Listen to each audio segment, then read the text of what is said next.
Hello and welcome to episode 213 of Page One, the Writers Podcast. I'm Marco. I'm Tarek.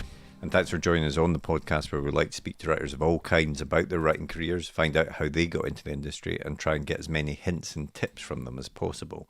And if you are just joining us for your first episode, please do check out that back catalogue because there's loads of brilliant guests from authors, screenwriters, comic writers, video game writers, journalists, comedians, probably other things that I've forgotten. We've talked to them.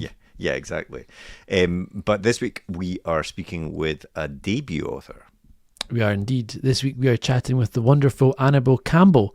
Her debut novel is The Outcast Mage, which is just out, 28th of January, so about 2 weeks ago or so at time of recording. And it's a wonderful chat we had with Annabel. She's a medical writer by day, a very different kind of writing by night. And she has some loads of great advice about, spending your day doing one kind of writing and then having to switch your brain up into work mode when you're doing something else. And that kind of two halves, I think a lot of writers still juggle because they're working a day job, and often that day job is something to do with writing because that's what they've been drawn to. So it's how do you switch gears, and how do you not find yourself getting tired or bored when you've spent your day writing and you have to keep doing more writing in the evening. Also interesting is the fact that she was picked up on a mentorship program and found an agent that way, but ultimately departed from that agent before The Outcast Mage came out, which obviously is a scary thing to do before you've got your first book coming out as well. So, absolutely. But The Outcast Mage is already creating lots of buzz. I think it was picked as one of the special books or books of the month or something by Amazon. I've seen it in Waterstones with the little cards underneath recommending the book and all that sort of stuff. So yeah, it's really doing well. And it's just a really fun chat that we had with Annabel. So we'll get straight into it after a quick advert for our writer's notebook. Before we do though, I just wanted to remind you that we do have a Patreon that you can support the podcast on, which helps us to continue to produce the podcast. But also you get lots of great benefits. You get video of the episode if it isn't a video special episode. You get early access to the episodes. You get timed early access by months to our sister show, the Drafting Notes show. You get books, you get notebooks. So there's a whole load of great perks and different tiers that you can support at. So if you do want to check that out, that would be brilliant. But as I say, we'll get straight into it now, and then we'll be back at the end of the podcast with a bit more chat. But for now, on with the podcast. The blank page. To some, it's terrifying, an obstacle to overcome. But we prefer to think of it as an opportunity, a blank canvas to be filled with all of the adventures and characters in our head. So how to overcome that fear? Well, we all know the best advice for a writer is write. Seriously, get words on the page and more will follow. But what about later, when you start trying to pull those threads of what you've written together? What about the character you wrote about way back at the start? Who was she again? What was she carrying? And where did she leave the MacGuffin that she now really needs in the third act? Think about all those top thrillers you like to read, or that amazing drama you just watched. What did they all have in common? Structure and planning. As aspiring writers ourselves, we've tried many different methods to try and organise all the thoughts about the stories we want to tell. We've been there searching for a piece of scrap paper to note something down, or making a quick note on our phone in between meetings. Or sometimes we'll make a note in whatever notebook we're carrying, or a document on our laptop so we don't forget that great idea. Let's be honest, it can all be a bit messy and it's easy to lose track of everything. And that's when we realised it's not just the story that needs structure and planning, but the way we gather all of our thoughts about it as well. And so we made Page One. Page One is more than just another notebook. It's a place to put down all your ideas for your latest project, divided into easy-to-use sections that will help you plan your story, so that when that blank page comes calling, you're ready to answer. And then afterwards, once it's written, we realised you need to plan how to let people read it, so we included a section relating to submissions. Each one is designed for one project, whether you want to write a book, screenplay, a comic, or any other kind of story. We truly believe that when you use it, it will help you get to the main event, writing your story. So we hope this helps. We can't wait to read what you come up with. And remember, every story starts with page one.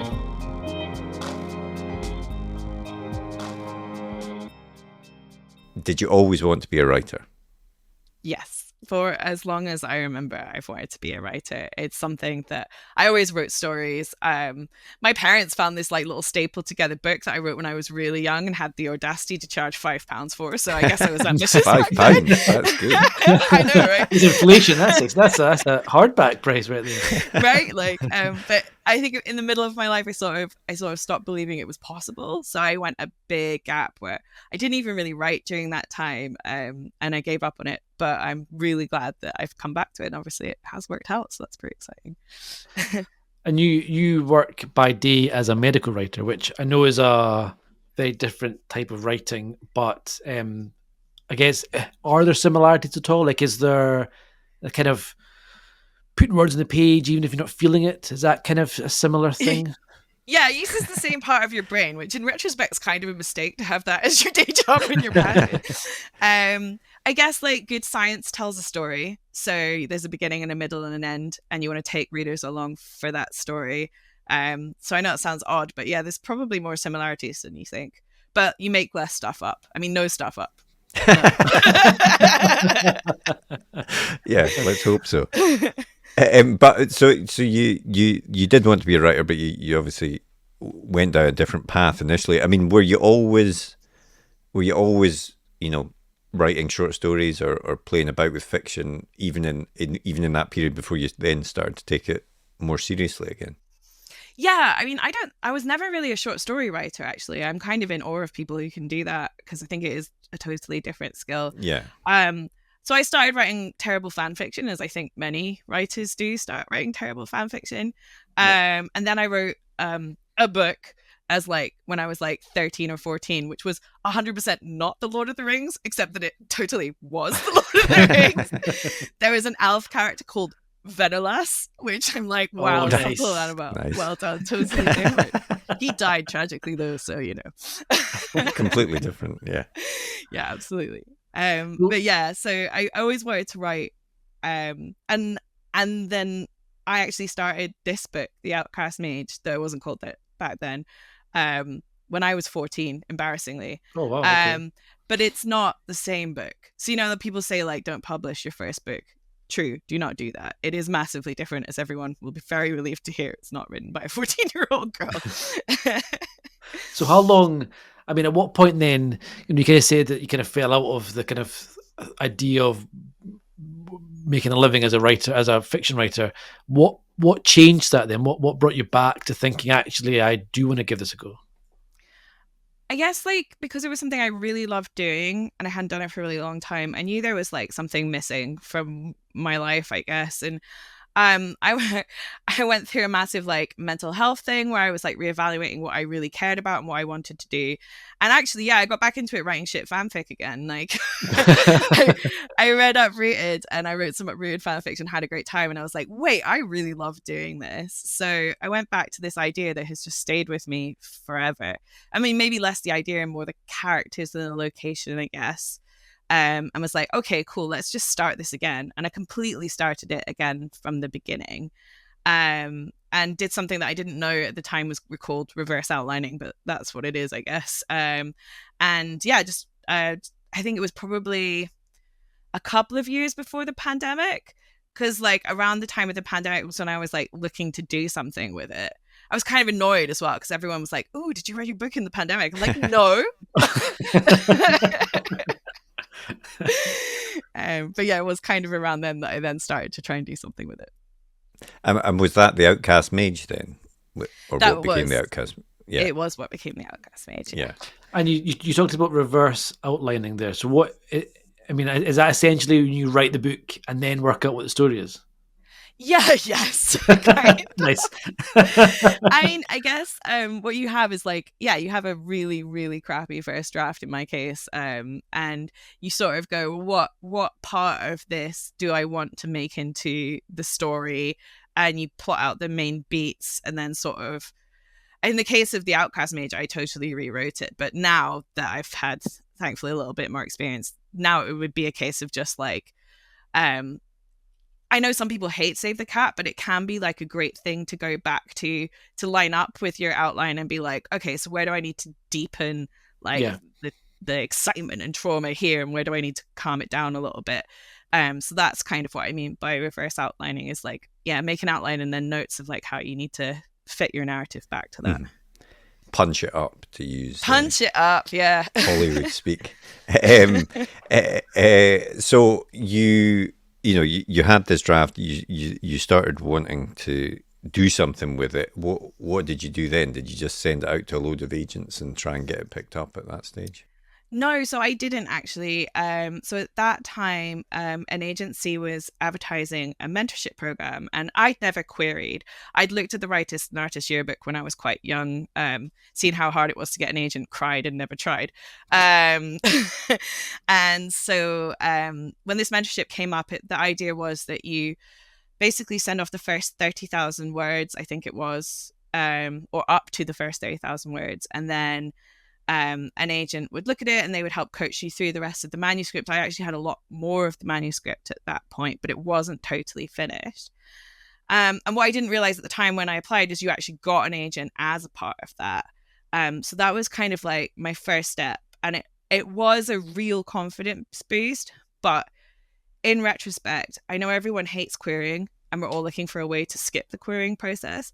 But querying teaches you so much. Like, I didn't have enough knowledge and I didn't really know what I wanted from an agent or what made a good agent and all of that kind of thing. And I think if I was saying to new writers now, should you go out there with an unfinished manuscript, I'd probably say, wait and get your manuscript totally finished, do your research and then go. Because in the end, I ended up parting ways with that agent and having to find another one. So no skipping querying for me. So then the mentorship program, did you get a lot out of that then, or was that ultimately not something which you think was that useful to you? It was a mixture. I don't want to say I got nothing out of it. I met a lot of really great people. So actually I had a call with the other people on that mentorship program yesterday. We just had a big chat and a catch up, and it's lovely to see what they're all doing. But I probably didn't get, I wouldn't say that I got that much out of it, except that confidence boost that I could do something with this manuscript, if that makes sense. Okay. And I did get some edits while I was at that agency as well, which were helpful. But yeah, you know what? I wouldn't not do it now, but it was not what I expected, I guess. But I suppose, as you said, you didn't necessarily know there was an agent at the end of that process that you would get, and it maybe wouldn't be an agent you would have submitted to otherwise, I suppose. So there were a number of agents at the agency at the time, and you didn't pick the agent, you got assigned an agent. So that's quite a big thing. Yeah, for sure. Yeah, when you're getting an agent, it's a partnership. You really want to be happy with the person that you're working with and know they're your kind of agent. And there's lots of reasons why an agent might suit someone and then not suit somebody else. So I think it's important that you get to pick who you work with as much as you can. I think that's a very important point, because I think, when you're on the outside looking in, you just want an agent. Anyone. Oh, I was 100%. Anyone pick me, and then for sure. I think you're right. Once you're in there, it is important. It is a relationship. It's a business relationship, and it needs to work on both sides for that. And that isn't always going to happen with the first person that you come across. Tarek, you've changed agent as well. I get it's quite especially I think, Annabel, at your stage, to do that before you've had a book published, it's quite a scary step, I imagine. Oh, it was so scary. Yeah. I went to EasterCon around that time and I was so depressed, and I really ought to apologize to everyone I spoke to. I just sort of wept at them.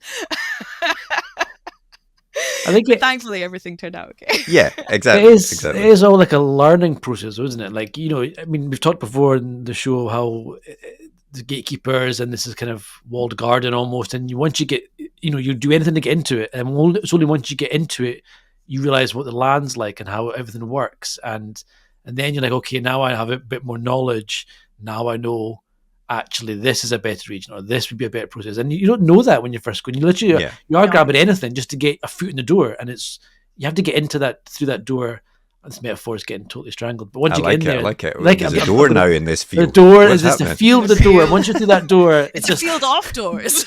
yeah. But yeah, it takes a while, I think, to learn the land and to realize what you need to personally to succeed.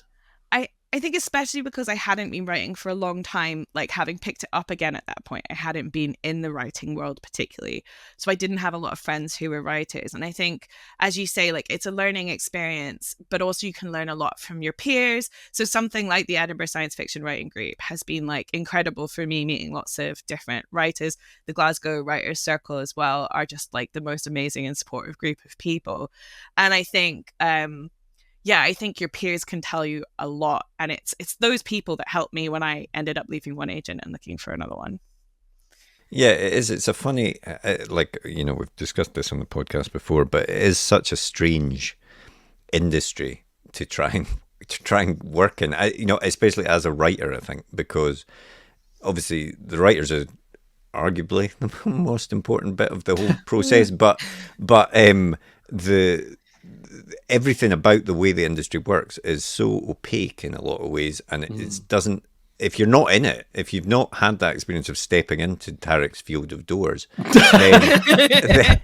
then you don't understand how it works, and you just don't know. And that's why you can, people do go with agents that maybe don't work out, or even indie publishers that don't work out, or the path isn't clear despite there being so much on the internet. If you say, how do I get a book published, there's a billion things on there, but actually it's actually making connections with people that are there, that are in there, that can actually talk to you about what is actually happening, that I think is absolutely vital. And I'm now going to lead this into blowing the horn of the podcast, but at least things like this, you get at least we're here, Marco, to guide. At least we're here with your brilliant analogies, Tarek, to explain to people. No, but hearing from writers is the most invaluable part of the whole process to me, because it shows you that everyone's experience is entirely different in terms of how they get in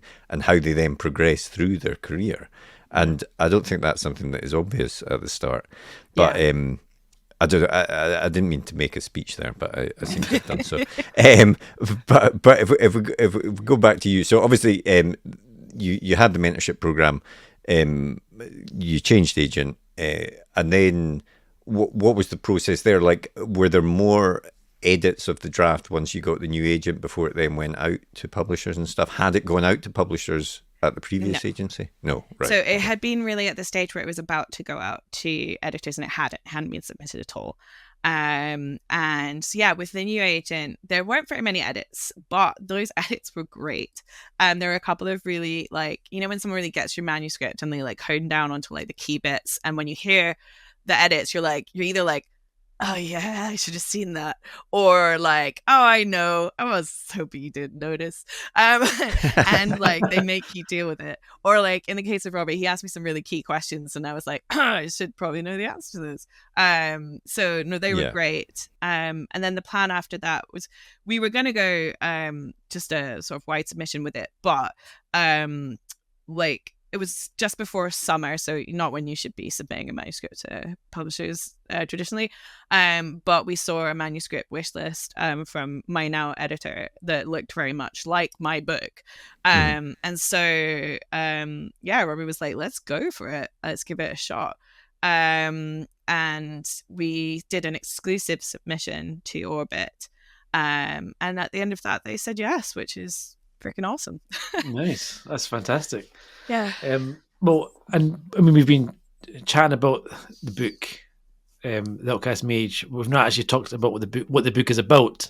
So why don't you tell us a little bit what the book's about? So the book is very much it's very much classic fantasy brought up to date, if that makes sense. So like if you can imagine my 14-year-old self reading like Trudy Canavan, reading like Raymond D. Feist and stuff like that, and getting totally inspired, it's still, I think, got that spirit of that classic fantasy, but then it is brought up to date. Obviously I write a lot of strong female characters, as you would expect as a woman writer, but yeah, and it's there's basically, it's a glass city on the edge of a desert with people with magic and people without magic, and it is like poised at the edge of civil war between these two groups. And we've got this young woman protagonist who can't access her power, and she's finding herself sort of caught in the middle of this conflict. So she thinks everything will be solved if she learns how to use her magic. But the more she finds out about herself and what she is, she gets the sense that she's something dangerous, and like she gets more caught up in the disasters that are happening in the city.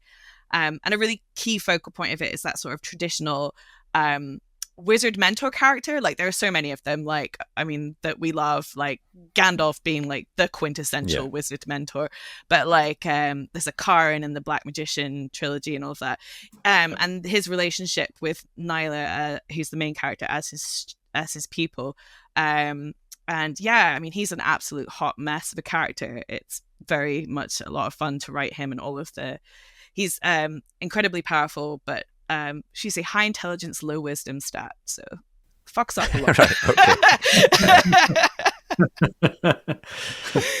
That sounds brilliant. And the book is out as we record this in a couple of weeks, which must be both exciting and very nerve-wracking, is it?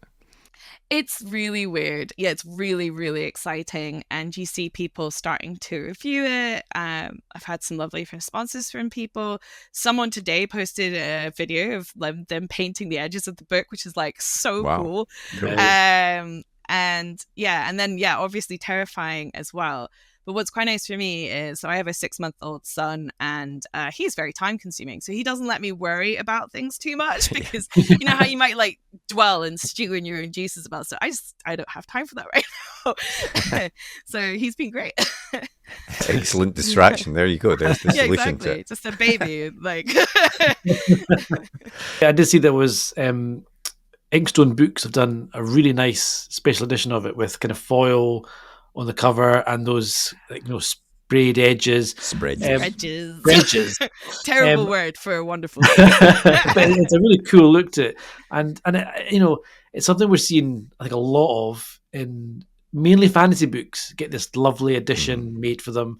I think we're starting to see some crime novels start to get them a little bit. But do you think these special edition books appeal to certain genres and certain readers of genres more than others? And why the fantasy pool for them, you think? That is $1 million question, isn't it? Like, yeah, I mean, all I can speak to is like, I am a fantasy reader and I do love them. Like, my special edition collection downstairs is quite frankly disgusting. And yeah, getting that Inkstone edition is a total dream come true. Like, you know, you hope you might get something like that. You never think it's going to actually happen. Why does it work? I mean, I guess, I don't know. I guess the fantasy covers really lend themselves to it as well. They're usually quite dramatic and illustrative, maybe harder with something like crime and thriller, which is maybe more photo-based. But like, yeah, I really don't know. I mean, a lot of people in the sort of fantasy science fiction market seem to like collecting these hardback books with these beautiful sprayed edges. So, and I am one of them. So, I mean, I do wonder if like readers themselves, like I wonder if crime readers who don't collect as much, like they seem to kind of just churn through crime books. But I think is it not more to do with the phenomenon of social media, really? Because maybe I think these editions are there to show, you know, people show them on social media, on TikTok, on whatever, and that, as we've discussed before in the podcast, for whatever reason, fantasy as a genre seems to be very big on TikTok and stuff, more so than crime. Yeah. Is that true? Because I honestly don't know that. That's really interesting to me. Not entirely sure why that is, but it does seem to be that just seems to be the case. That, you know, it's the same with the idea of these book boxes, the subscription boxes. There's a lot more fantasy ones. Yeah, for sure. Yeah. There's maybe I don't know if there is a sci-fi one. There is definitely a crime one now, but it's... Well, you think sci-fi would lend itself in a similar way to fantasy, that kind of outlandish, over-the-top stuff you could do, colours. You know, these genres have fandoms. Yeah, exactly. Generally, Yeah, so, exactly. yeah, I don't know. So, I mean, Illumicrate which I subscribe to, and I have at points been subscribed to the Goldsboro one and briefly the Fairly Adult one. There's ostensibly science fiction and fantasy, but I would say the majority of the content is fantasy. Yeah. Mm-hmm. What do you tend to get in like a typical Illumicrate? Illumicrate? Is that the Yes. That's not it is Illumicrate. Yeah. What? So you obviously you get once a month you get the book, and it's a bunch of little stuff that's like tied into the book, like related to it in some way. So sometimes it's so some people will get the book only box. I don't. I get all the stuff, and in fact, if you look around my study, there's probably quite a lot of Illumicrate shit in here. There's a lot of cool little stuff there, yeah. These guys aren't Illumicrate, but like, okay, so my mug, that's an Illumicrate mug. I don't mean to be doing an Illumicrate advert, by the way, but like, yeah, some Illumicrate no paper. Nice. But yeah, that kind of stuff, I guess. I think my first one that I got some peppermint tea and some fluffy socks, and it was the best. Just made a cup of tea, got my fluffy socks and read a book. It was amazing. It just provides the perfect environment for reading your books, I guess. That's what you want, right? Yeah. So Outcast Mage is out in a couple of weeks, and it is the first in the Shattered Lands trilogy. Yes.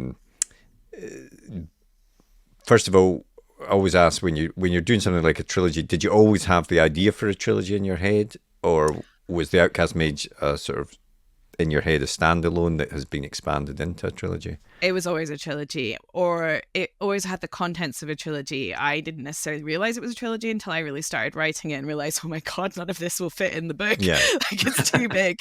So yeah, it's, and I wouldn't say the whole thing is like plotted out or anything, but I very much know what I want to happen in book 2.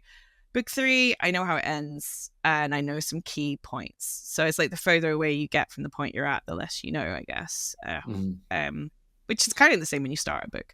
And how have you started writing book 2 yet? I have, yeah.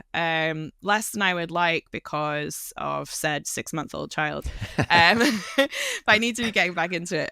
But as you can imagine, in this month in particular, there's a lot of other things that I need to be doing as well in the lead up to the launch of book 1.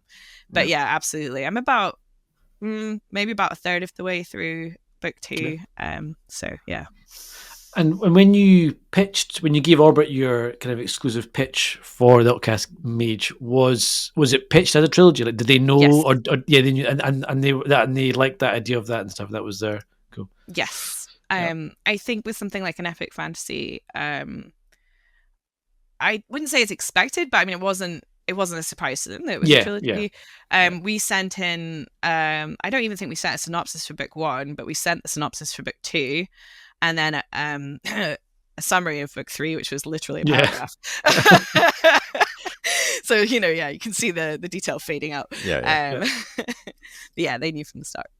And how are you finding writing book 2? Because we've had other fantasy authors on. I think it was Ed McDonald said that he didn't enjoy writing this, or he found writing the second book the hardest, because you can't just make shit up because you've kind of established rules and stuff in book 1, and you're not wrapping up the story completely as you would do in book 3. So you've kind of got this difficult middle part, which I suppose in a way, as I talk this, it's like writing the book itself. It's always that middle bit that's the difficult bit to write. Certainly for me. That's a good point, actually. Yeah.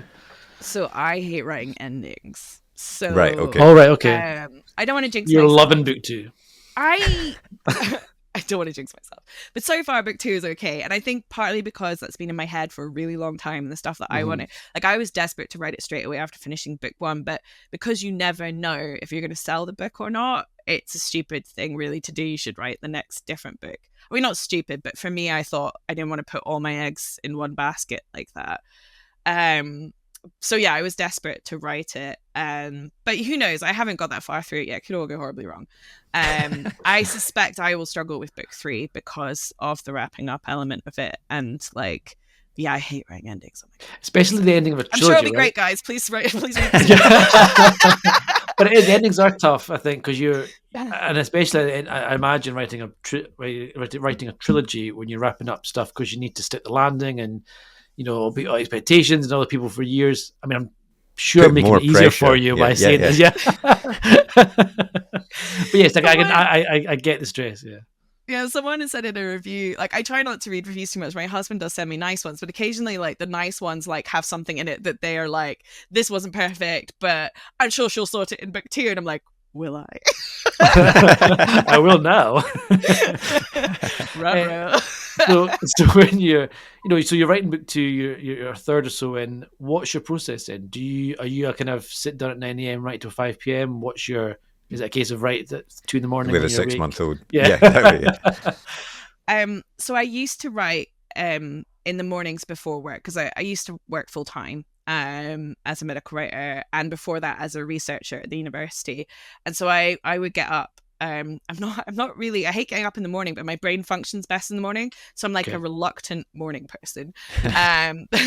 But yeah, I would get up early and write before work, and then after we sold the book, I dropped my days a little bit at work, so I had a couple of days a week to do writing. And now, honestly, I haven't, like, I had this notion that I could write during naps. Like, I thought that would be a thing. And I think most parents would have told me that I was insane. I know some people who've done it, and credit to them, I could not. So yeah, my son's actually gone into nursery a couple of days a week now, so that I can get on with book 2. And that's really the only way I can see that happening. So yeah, I come up to my room. This is my study, and I've got a coffee machine over there. The very important first step of the day is to make a big pot of coffee. I say coffee machine, it's like one of those crappy filter ones, but you just fill it with coffee and it's the best. So yeah, that's kind of my routine. And then, like, I just keep plugging other people's stuff, but at least this is your thing. I actually use the page 1 notebook quite a lot when I'm in the planning stage of the book. No, I just really like it. I think for me, when I'm planning, I like to do it by hand. There's something about it because it slows you down. And I tend to, like, see the bit in the back of the page 1 notebook. I tend to, like, bullet point out every chapter before I write it, so I know roughly the main things that happen in it, and then I just write around that.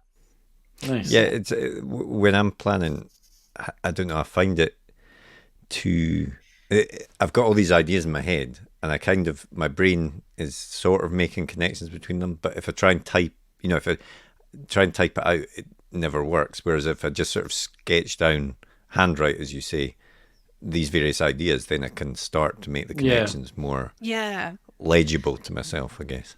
Yeah, I think it's giving yourself that room to breathe, maybe. Like, for me, if I tried to, like, dive straight into, like, typing out a really detailed plan, I just wouldn't be able to do it. Whereas if I'm just bullet pointing and taking a little bit of time to write out, I love fountain pens, so it's a little bit of a luxury activity as well. I love my little everyday luxuries. What can I say? Quite right. A very nice notebook. There has to be some advantage to being a writer. Yeah, exactly. Yeah, right? Yeah. Just embrace it. Yeah. And you said you didn't do short stories really, but you did have a short story published in Gallus. Oh, in Gallus. Yeah. Which was I felt so cool when I lined up these books. Now I feel a bit lame, but whatever. They're in my books. No, it's awesome. I like it. For audio-only listeners, Annabelle's pointing to the Outcast Mage in Gallus. Oh yeah, sorry, I forgot.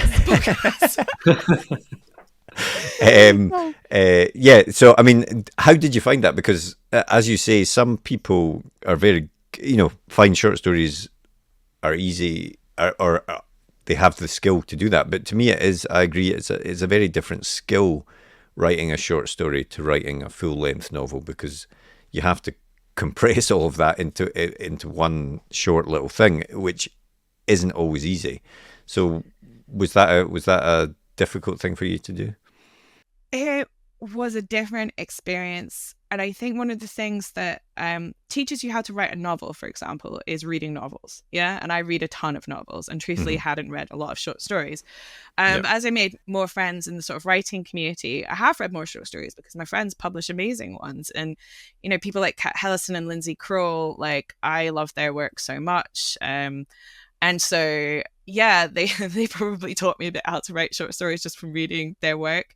And honestly, I had a lot of fun writing the short story that's in Gallus. It's got my signature angsty wizard mentor in it. Like, I do think maybe I have a trope that I particularly love. But very, very different vibe from anything in the Outcast Mage. But yeah, I enjoyed doing it. It was definitely a new experience, and I would love to write more short stories, but it's definitely I would like to read more and learn more about how to do it, I guess. Yeah. We were chatting to someone, I can't remember who it was now, but they were saying that they like short stories because they use it as a kind of testing ground for like different styles or techniques, or like something might use in a bigger book. POVs or whatever. POV, exactly. Yeah. And I like the idea of, because I'm like yourself, I don't really write short stories really at all, and I know they're a very different beast to writing a book, but I like the idea of using them not only to try and write something, but also to try and test something without spending 6 months on a book and then thinking, it's not going to work.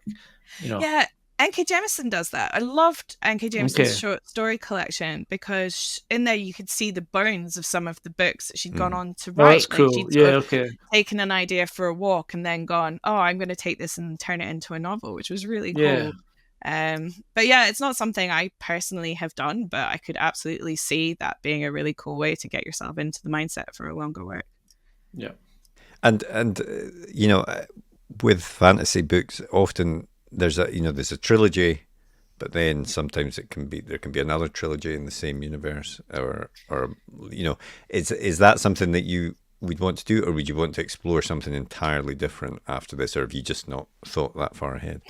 Why not both? Yeah, well, exactly. Why not both? Yeah. No, I have a couple of ideas in totally different things that I really want to write. Like one more like Scottish folklore, which would be very separate, and one that's like a little bit like a little bit Witcherish, I guess, is an idea for a more epic fantasy kind of thing.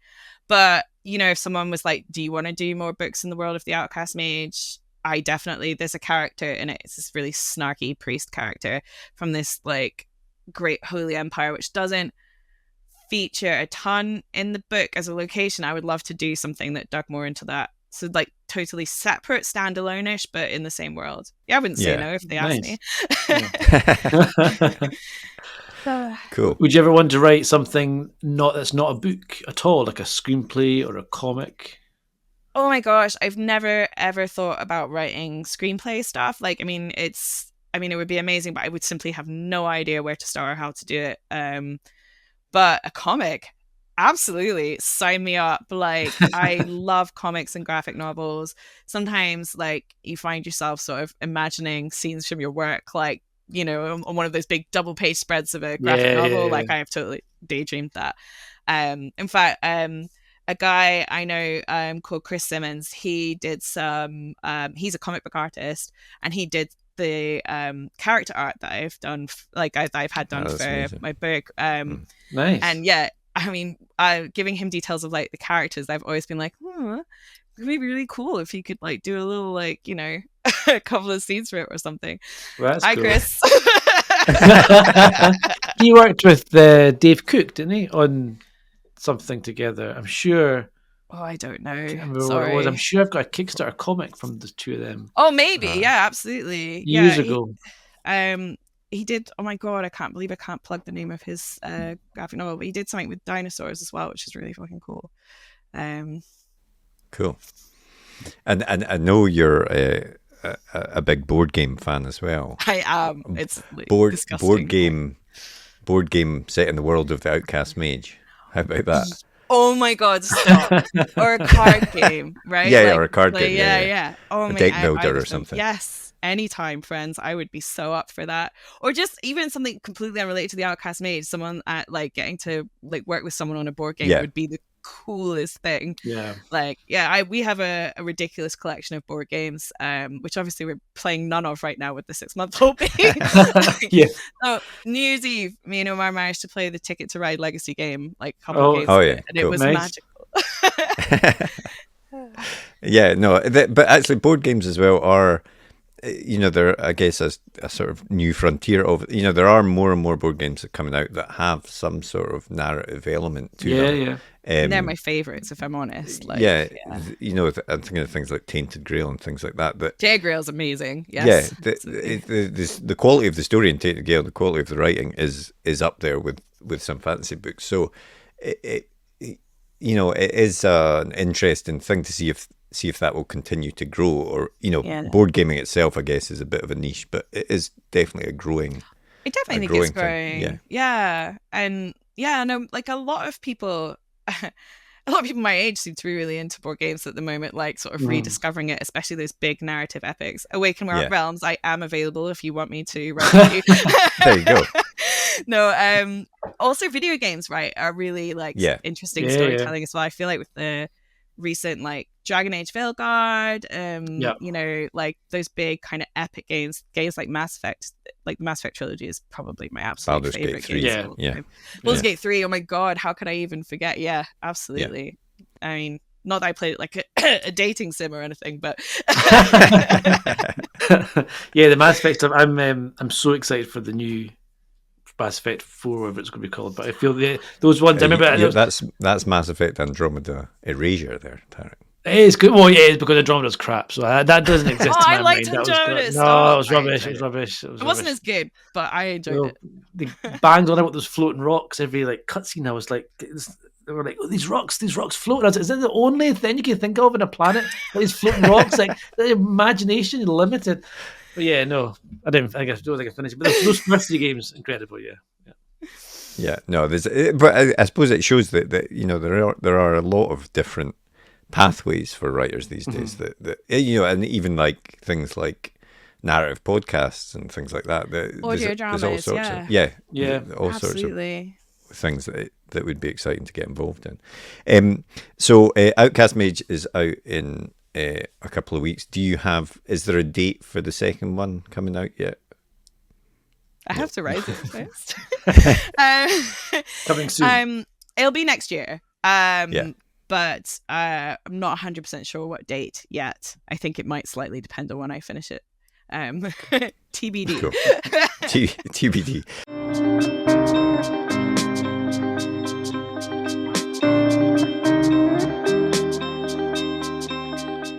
What was the last book that you read? So I'm currently reading Dragonfall by L.R. Lamb and having an amazing time, like magic and dragons and just amazing world building. So that's where I am at the moment. Nice. Excellent. What about the last film that you watched? Oh my gosh. I should have thought about this before coming on because I knew these questions were coming. I've watched, embarrassingly, I've watched a lot of Disney because, like, if you're on maternity leave, that's what happens. Yeah. No, I'm the same. We watched that's pretty much the number one thing we watch now at the moment is just all the Disney Plus stuff. So yeah. I mean, shame. Some of it's amazing. Wreck-It Ralph is like a quality movie. And I think Wreck-It Ralph's brilliant. Yeah, the second one's also solid. I've not seen the second one actually. But Like a really funny joke in the second one where it's all the princesses and then the princess from Brave talks in this like Scottish slang that no one can understand. It's quite good.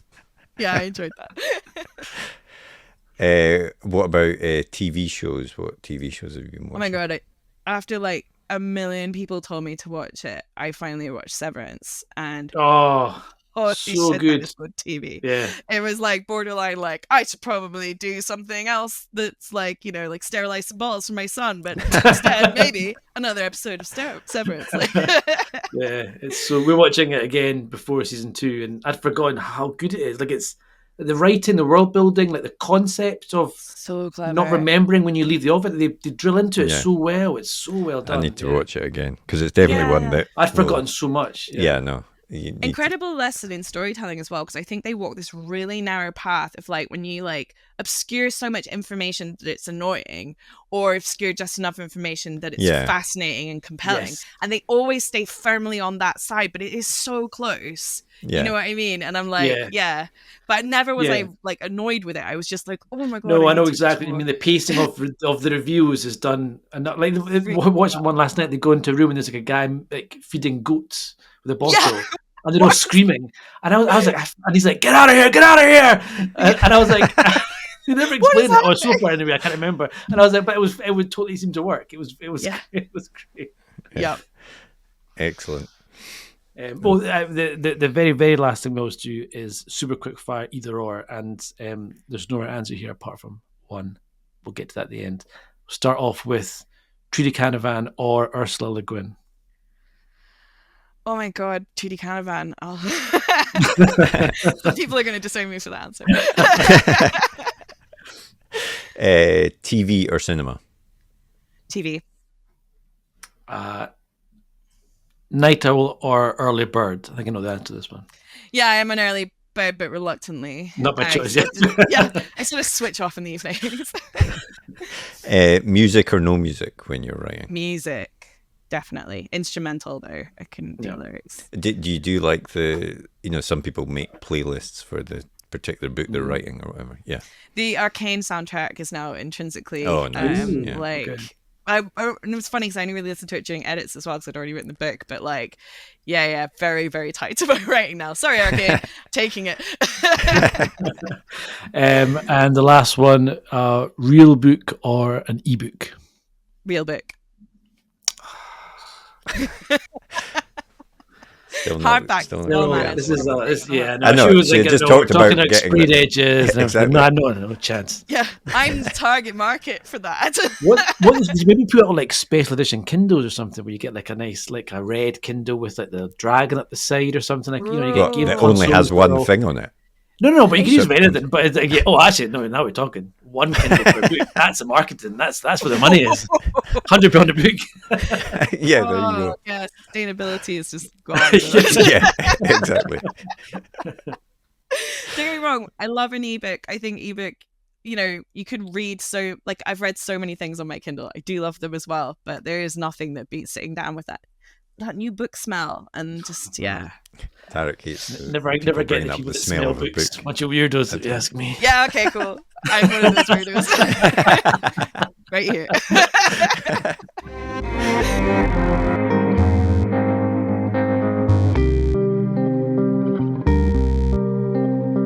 So we obviously talked a little bit about board games there, which obviously is a passion of mine and close to your heart. Yeah, and you enjoy it as well. I think I do maybe love a good board game. Not as much as me, but it is interesting though. As I was saying to Annabel there, that the board games have. I feel they're going through a phase of like a lot of media goes through, which is that they are quotes growing up, which is maybe a facile way to describe it. But they're exploring different types of board games. And there are some board games that are very, very narrative that actually have, like the Tainted Grail board game we spoke about there, actually has a lot of narrative. I think it was actually written by a Polish author, so it's like properly good when you listen to the story. It's actually like reading a great fantasy book. So it is interesting, and it'll be interesting to see how much it expands. I think board games will always probably be a slight niche, especially those types of board games, but there's an expansion, and as you said, also there's video games. We've obviously spoken to people that are in for video games as well, but there's a lot of avenues for writers these days. Yeah, and I think growing up is a good way to describe it, to be honest, because I often think about the games I played when I was a kid and the games I play now as an adult, and it does feel like the same people that played those games grew up and wanted to make games that they would want to play as an adult, and so made those and kind of dragged them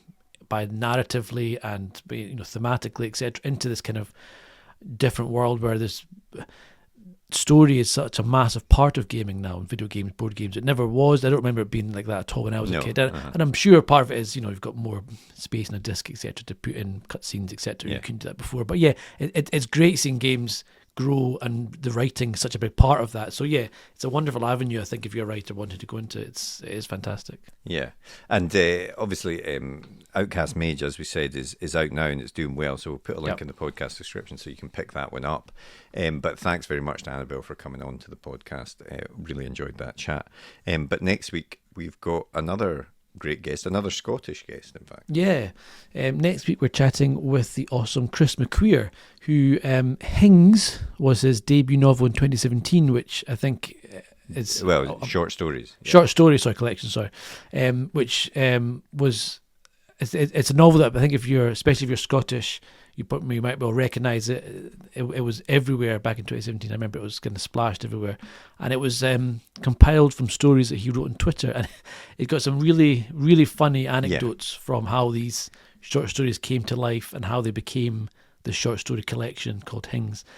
And it's also a really interesting chat with Chris, because he's someone that he obviously had quite a lot of success at that moment Yeah. and decided to go into writing full time. But then, as we hear, it's not always what you think it's going to be like. And, Yeah. and he's Yeah, it's actually very not a interesting. full-time writer anymore, and he much prefers the balance that he's now got.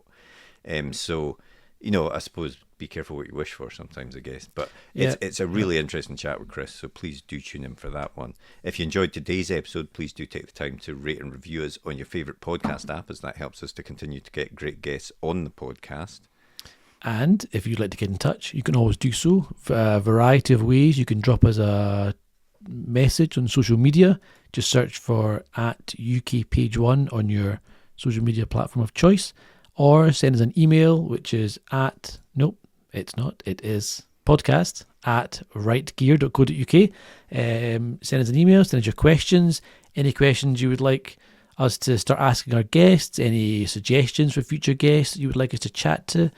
Please get into anything you want us to change. But what's the best way to get in touch with us is to join our Discord. Which yes, you can absolutely. join. I mentioned the Patreon at the start. You can join the Patreon Absolutely. for free, and that gets you Discord access, and you come direct on access to me and Marco. there. Yeah, and Exclusive others on direct the access. on And other the people, forum, but mainly us. who are some of them are big authors as well. So please do jump on there if that sounds of interest as well. But otherwise, have a great week, and we'll speak to you next episode. See you later. Well, we hope you enjoyed that episode. If you did, be sure to hit that thumbs up button and hit the subscribe button so you never miss an episode like these ones down here. And if you want to get in touch, you can do so by finding us on our social media platforms up here, or drop us a comment way down below there. But otherwise, thanks for listening and join us for the next episode. See you later.